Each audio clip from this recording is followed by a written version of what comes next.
Today, it's a crossover edition of Locked On Hawkeyes, Locked On Nittany Lions. Myself, Trent Condon, alongside Zach Seyko, as we take a look at the matchups, both on the mat and the hardwood. Maybe even a little football talk here today. As always, thanks for making Locked On Hawkeyes or Locked On Nittany Lions your first listen every day. Make sure you hit the subscribe button if you're with us on YouTube. Helps us get in front of more fans. Today's episode is brought to you by FanDuel.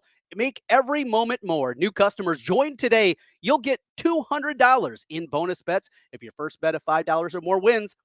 Visit FanDuel.com/LockedOn to get started. Zach, as always, good seeing you once again. It is the certainly a busy time. We got the crossover. Women's basketball is dominating our conversation. Wrestling is dominating your conversation for the winter sports scene. But how you been doing over there? Well, any chance we get an excuse to reconnect, and even better outside of football. I mean, we got a double dose of Penn State versus Iowa this week, so doing well. I will say this: it's nice that Penn State will have the opportunity to beat Iowa once again in wrestling. I am pretty confident of that. However, it's just not going to be the same with all the guys, starters missing out of the lineup for the Hawkeyes, so it doesn't have that same feeling it normally would, especially coming off that surprising Michigan dual meet You know, between the two. Yeah, it was interesting because leading up to it, look, to take down Penn State in a duel this year Mhm. for this Iowa team was going to be, I mean, it would take every single break to go their way. And even that, I don't even know if it would have been close enough. And then that Yeah. performance out of Iowa last Friday, it was just hideous. I mean, it's one thing to get beat. And there's, in the case of that Mhm. one, 4 or 5 kind of toss ups that I think 4 of the 5 probably leaned Iowa's way. You lose every single one of those toss up matches. You see your at the time number one ranked guy in Real Woods get Mhm. absolutely demolished and Yeah. sound like maybe coming off a flu, but just major decision in just a match that we've never seen from him since he made his way to the University of Iowa. So any little glimmer of hope that was there, I think, for the Hawkeye fan base, it dissipated on Friday night. And now I think a lot of the people, the question is, are we even going to win a match? And to have that be a part of the conversation going into an Iowa Penn State duel is just Mhm. unthinkable. And I didn't want to have that conversation again because that was the idea leading up to Penn State versus Ohio State. And Ohio State held Mhm. its own. Penn State still won 8 out of 10 matches, but there was a pin by a freshman compared to a graduate senior, and then a controversial no takedown at 125. And then it's like, okay, well, Penn State's facing Iowa, so this should be a good back and forth, right?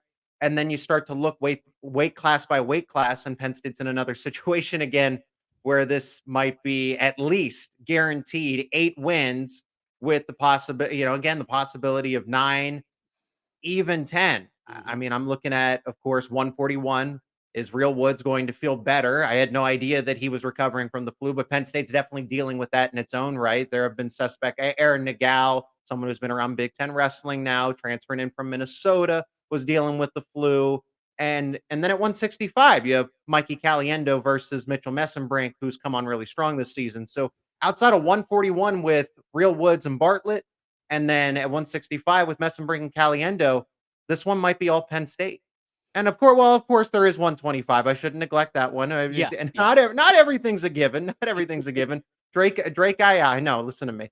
Drake Ayala versus Braden Davis. That one is going to be very exciting, at least for Penn State fans, because the 125 curse seems to be broken.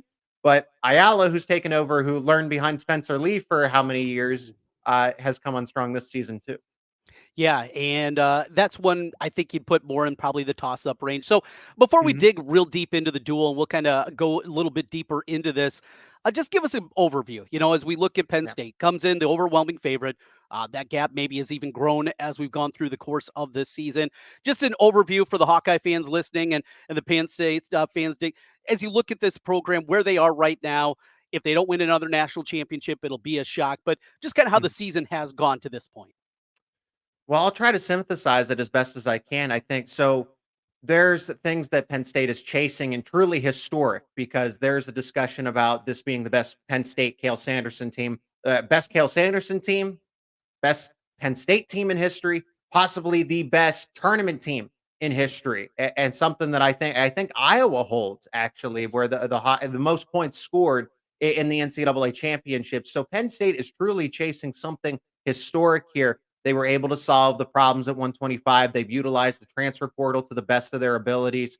I think going and get wrestlers like Bernie Truax and Aaron Nagao, even though they've gone cold here in the middle of the season, and not anybody can bounce back at any given time, and they've been so talented in their own right for their respective careers. But Penn State is still the fact that they have this combination of veteran experience coupled with youth.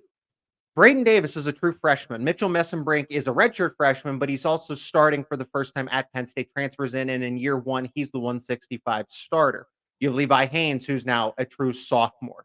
And then you couple that with Carter Starachi, Aaron Brooks, Greg Kirkfleet, who have been around the system and have been leaders for these young guys. So it's the fact that even though there is this youth movement on the Penn State wrestling team, they haven't missed a beat, and frankly, they're better. I don't want to say, oh, there's the surprise, there's the shock. Everybody's talented in their own right, but it's the fact that you're getting true freshmen to compete at an All-American level right out of the gate is nothing short of impressive for Cale Sanderson at this point with all that he's accomplished. 158 points is the all-time record for team scoring in an Mhm. NCAA tournament. Iowa did that in 1986, also 1991. They had in that year 157. It feels like maybe an attainable goal for this Penn State team coming Mhm. up this year. And is that kind of the scuttlebutt right now? I mean, just working and thinking about doing something that for a long time felt impossible to run past that Iowa team that did so well in 86 and both 91. The Mhm. 91 was in the state of Iowa at the Unidome in Cedar Falls, and just the ridiculous nature that they had, champion after champion, a number of guys making a run to the finals that season. Is that kind of, I guess, the target right now? It's not a national championship. Let's set a record. Yeah, that's definitely it. I think and I don't know exactly what the conversation ultimately is. If you listen to Cale Sanderson, I don't think it's about we got to set the record, we got to set the Mhm. record, we got to set the record. It's more about the things that he does say that are a little more casual. He always says wrestling's a game, it's a fun game, and we enjoy playing the game. And anytime hey, Penn State was so dominant, Cale. What do you have to say about that? Well, we made some mistakes that we still need to capitalize on. So it's not about chasing glory or anything like that. It's truly on a day-to-day basis, get 1% or more better for them. So if they happen to set a couple records in the process, I think they'll do just that.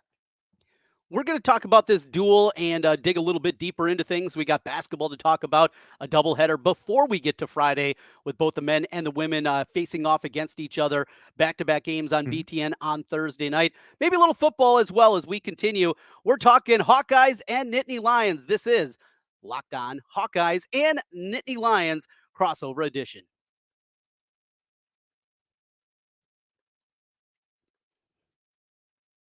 Happy Super Bowl to all who celebrate from FanDuel. It's America's #1 sportsbook. If you're like me, Super Bowl Sunday, it's all about scoring the best seat on the couch, grabbing your favorite football snacks, definitely wings for me, and placing some super bets.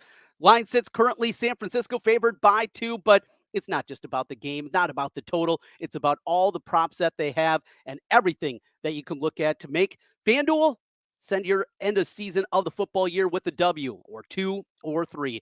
Not only can you bet on who's going to win Super Bowl 58 between the 49ers and the Chiefs, FanDuel also has so many bets for which player will score a touchdown, who will score the first touchdown, the last touchdown, multiple touchdowns, how many points will be scored. The prop menu is incredible. So much more for you at FanDuel. New customers join today. You'll get $200 in bonus bets if your first bet of $5 or more wins. Just visit FanDuel.com/locked on to sign up. That's FanDuel.com/locked on. Make every moment more with FanDuel, an official sportsbook partner of the NFL.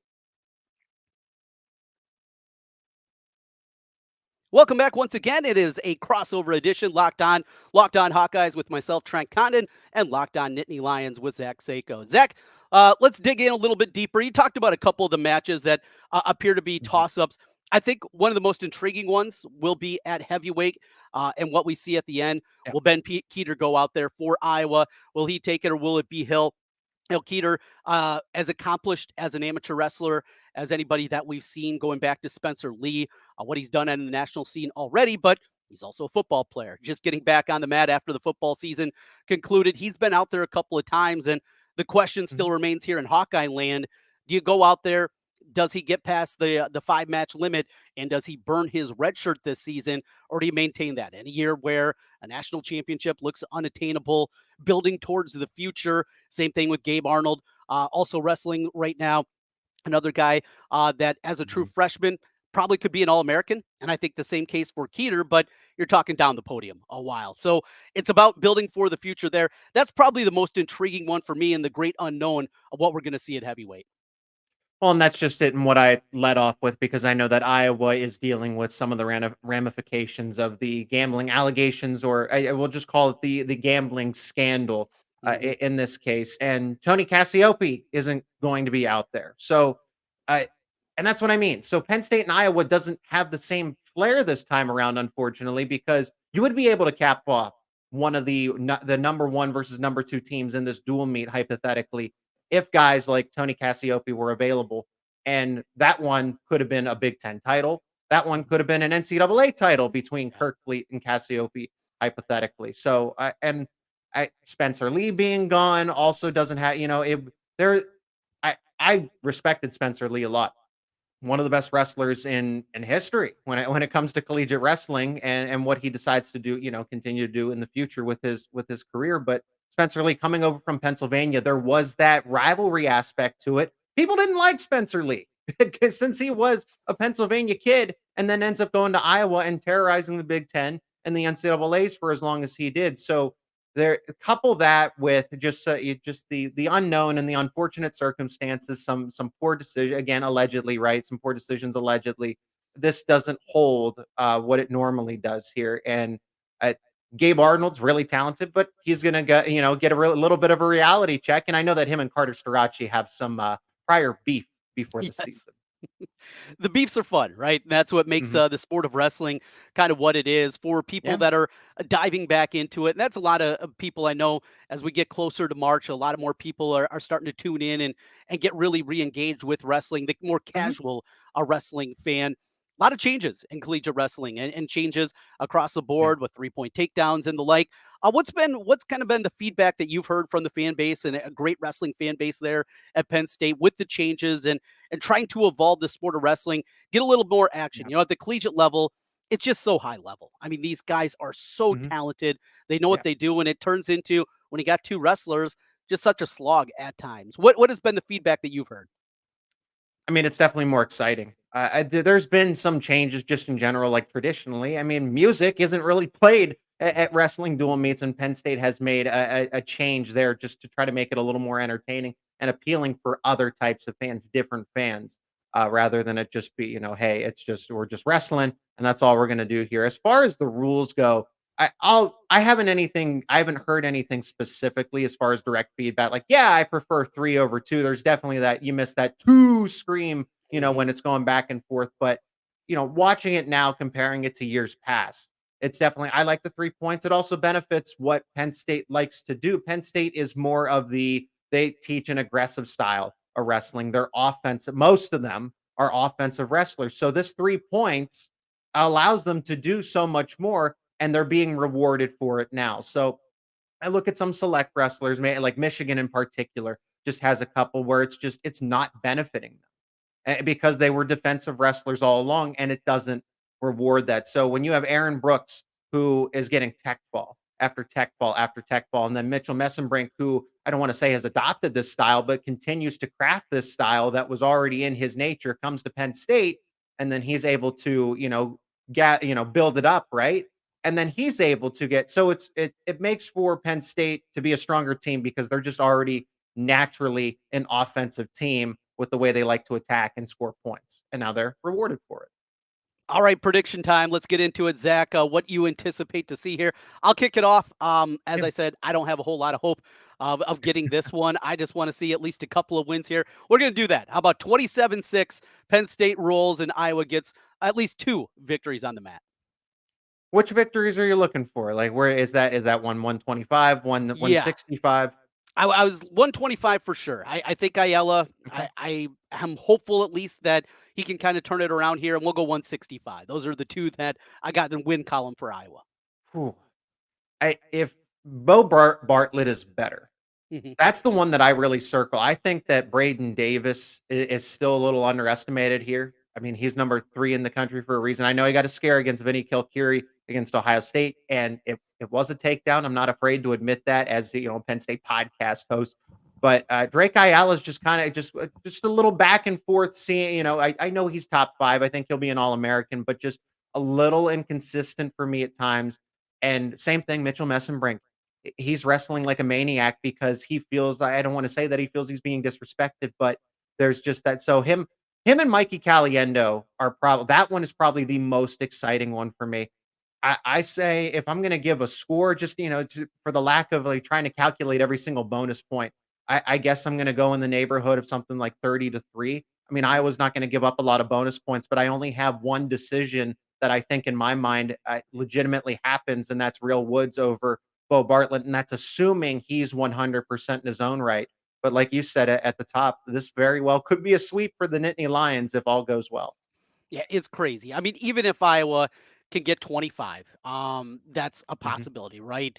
If mhm, they get 41, if they get a win, I mean, I can't see Franek beating Haynes. I just can't at this point in time. But let's say something crazy happens. He just gets out there right, and gets a 3-2 victory. Caliendo, I mean, you put even every single thing goes Iowa's way, it's still yeah, probably 6-4, in the bout sheet. And then the chances of a bonus bet. Now, somebody could get caught. I mean, you could get a wild pin out of somewhere, but even that, the path just it's impossible. It really is, and you hate to say that. Certainly, Iowa wrestling. I've watched so many dominant teams, and it's frustrating to be at this point. But there's a yeah. lot more that goes into it. Absolutely, and that's what I mean. It's not, it doesn't have the same type of excitement as it normally would in years past. You look forward to the 16-15, 19-17 type of dual meet that we've seen at Carver Hawkeye in just the past 5 years, but we're not exactly going to get that this time around. So hopefully, guys like Gabe Arnold can Mhm. continue to build up. And as a Penn State show, don't how much do I want to say like, oh yes, we want the enemy to be better, but truly we do because I want to see Penn State earn these types of victories and not basically get mulligans because guys like Cassiope aren't available for different reasons, and Mhm. then Gabe Arnold's just at the start of his career. Let's turn our attention now to some basketball Yeah. as both the men and women get ready to play on Thursday night. Penn State, year number 1, obviously, new regime over there with Mike Rhodes coming in from VCU after Shrewsbury Mhm. makes his way to Notre Dame. Won the last couple of games, couple of road victories on top of it for Penn State. Again, an overview here, rebuilding type of season, but some successes early on for Penn State.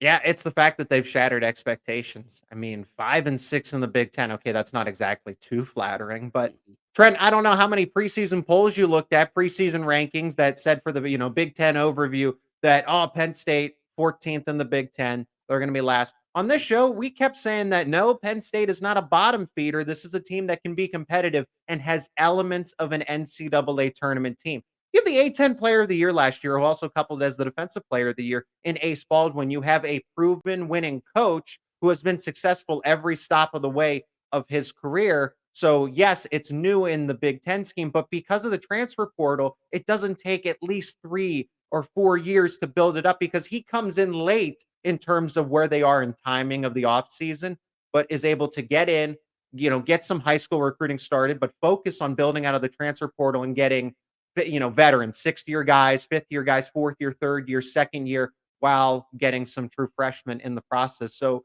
Mike Rhodes, from accomplishing things in the short term and also setting it up for the long term so that Penn State isn't going all in the beginning where it hurts them, 2, 3 years down the road when they're trying to scramble and find other guys to complete this roster. They have players that can eventually turn into leaders and be the faces of the team in each respective year. He truly crafted a 5-year plan overnight for Penn State. On the Iowa perspective, this is another must win, and they're stacking up. Yeah. And the reason for it is just inexplicable home losses to Michigan back in the Mhm. December games, the 2 games that you play before we really get into conference play. A Michigan team that has all kinds of issues up and down the roster, Yeah. guys not traveling. You have that part of it with Doug Daniel.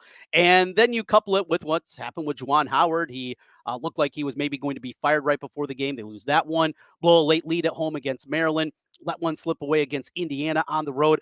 Those 3 games, they go the other way. We're talking about Iowa back solidly in the NCAA tournament and on their path for their sixth straight NCAA tournament appearance. But now the road for them going forward. Of course, after the Penn State game, they're back home Super Bowl Sunday against Minnesota, and then they go to Maryland and looking for revenge in that one. Iowa, I think, for any realistic possibility of being a tournament team, they have to win those next 3 games because down the Mhm. stretch they have Wisconsin, Michigan State on the road, 2 games against Illinois at Northwestern, and Mhm. of course the return game with Penn State is the only one that looks on paper like it's definitely going to be in the win column for Iowa. So it is incredibly important. It's going on the road. We've seen plenty of Penn State games where the environment is, let's just say, iffy inside of the big arena there. Anticipate the same Mhm. on Thursday night. Probably going to be friends and family only in the crowd. I mean, Penn State's done better with attendance because that's Have they? been Mike Rhodes' initiative. But don't it, I don't. I sat around a fan that said, oh, there's curtains up in the Bryce Jordan Center and complained about that for a long time. And more or less, he's right. If Penn State truly wants it now, the Bryce Jordan Center is just it's not an arena just for basketball. It is massive, but to say that both sides can be right that Penn State is still not close to being this elite basketball program from the players to the facilities to the actual perception of how they present basketball games themselves, but also not too far off from a crowds. The crowds have been better. Mike Rhodes has taken the initiative to make it fun to be a Penn State basketball fan, and it's shown with the students, and that's who it starts and ends with. And then other fans, alumni, people in the area have trickled in behind. So I've actually been impressed. Penn State basketball, at least these past few years, with Micah Shrewsbury for the two, Mike Rhodes in this first season, have been more fun, honestly. We will look forward to that. There's also a women's basketball game. We'll dig into the matchup on the men's side a little bit deeper, touch on women's basketball, and maybe a football question or two as we continue. It's a crossover edition of Locked On Hawkeyes, and Locked On Nittany Lions. Trent and Zach continue here in a moment. Today's episode is brought to you by eBay Motors. Passion, drive, and patience. What brings home the winning trophy is also what keeps your ride or die alive. eBay Motors has everything you need to maintain your vehicle and level it up to peak performance. From superchargers, roof racks, exhaust kits, LED headlights, and more. Whether you're into speed, power, or style, eBay Motors has got you covered. With over 122 million parts for your number one ride or die, you'll always find exactly what you're looking for. And with eBay Guaranteed Fit, your part is guaranteed to fit your ride every time or your money back. Because with eBay Motors, you're burning rubber, not cash. With all the parts you need at the prices you want, it's easy to turn your car into the MVP and bring home that win. Keep your ride or die alive at ebaymotors.com. Eligible items only. Exclusions apply. eBay Guaranteed Fit only available to U.S. customers. Trent and Zach back with you one final time here. Crossover edition. Locked On Nittany Lions with Zach and Locked On Hawkeyes with me, Trent Condon. All right, into the matchup here and what we anticipate to see. A couple things jumped off the stat sheet to Mhm. me. 3-point shooting has not been a great thing for Penn State. It's also been a bit of an No. issue for Iowa. So might hear a lot of rim clanging coming up on Thursday night.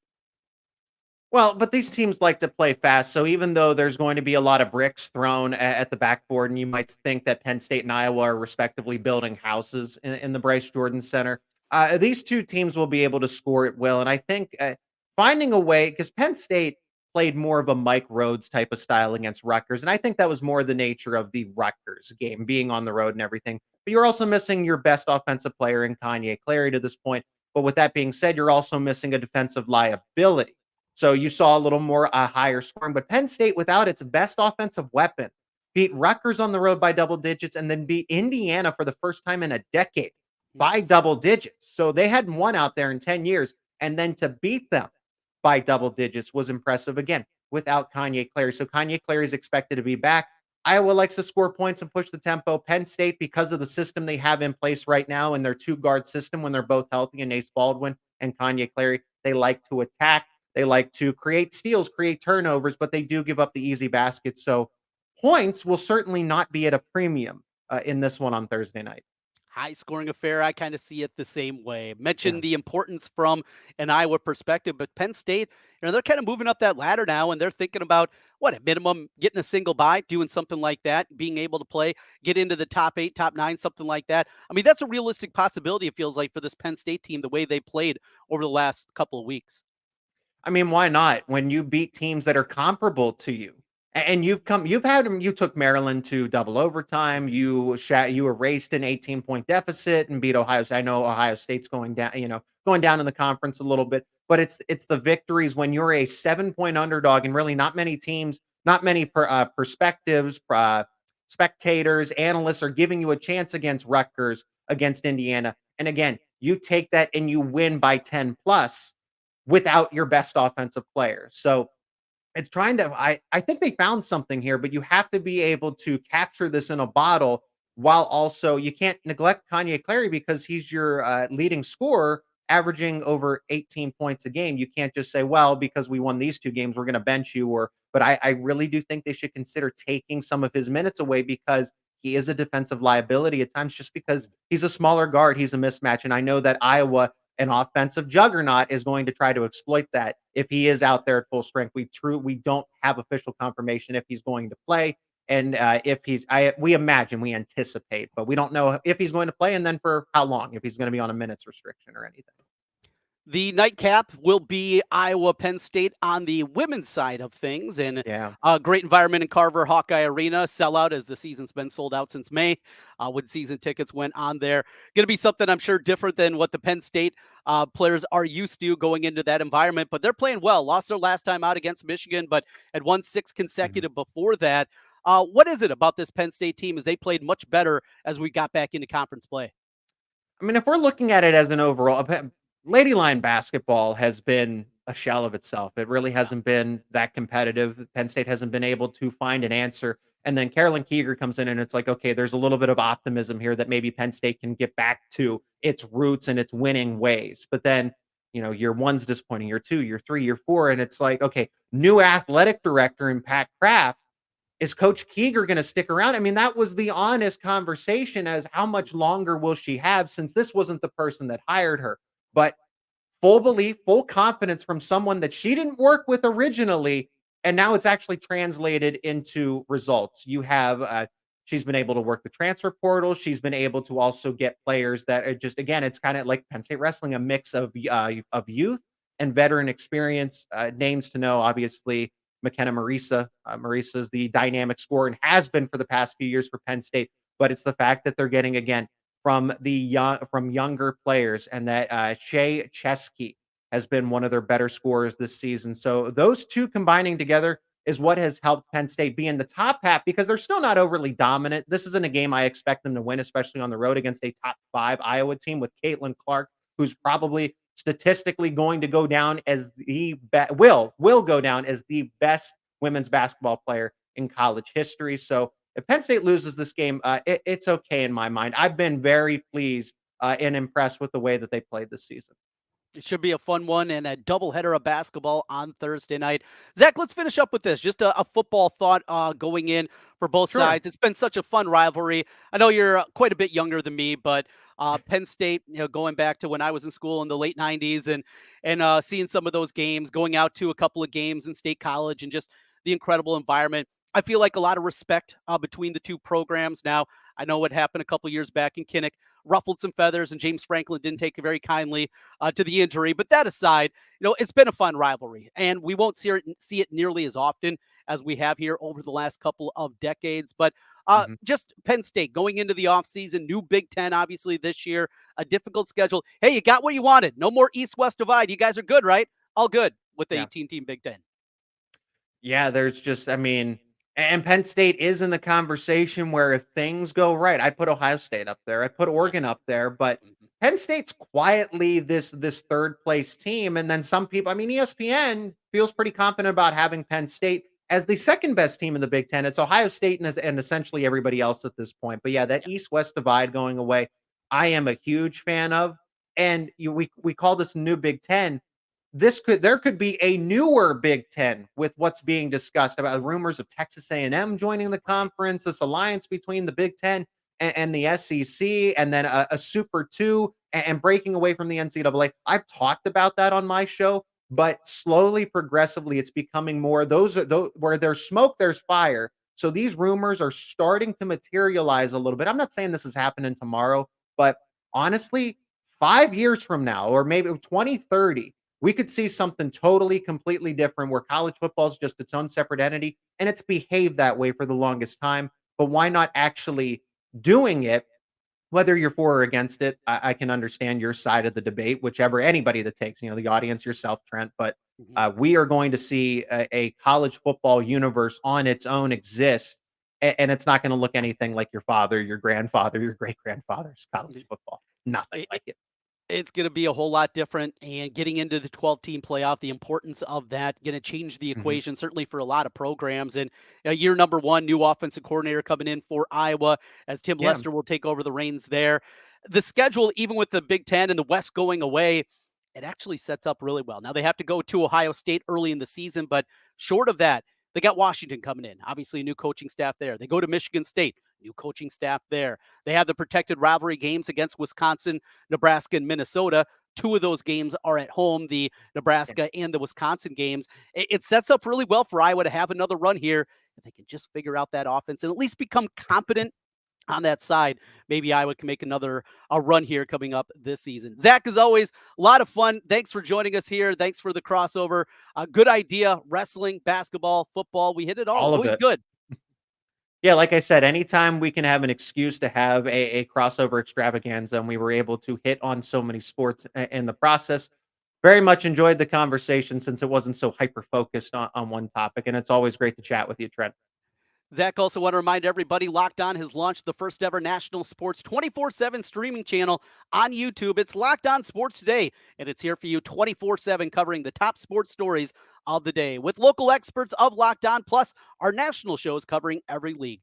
Go to Locked On Sports Today on YouTube and subscribe to the first ever national sports 24/7 streaming channel. For Zach, I'm Trent. Thanks for joining us. Make sure you hit that subscribe button. Locked On Hawkeyes, Locked On Nittany Lions. We'll talk to you again tomorrow as we do that each and every day, your team every day here on the Locked On Network.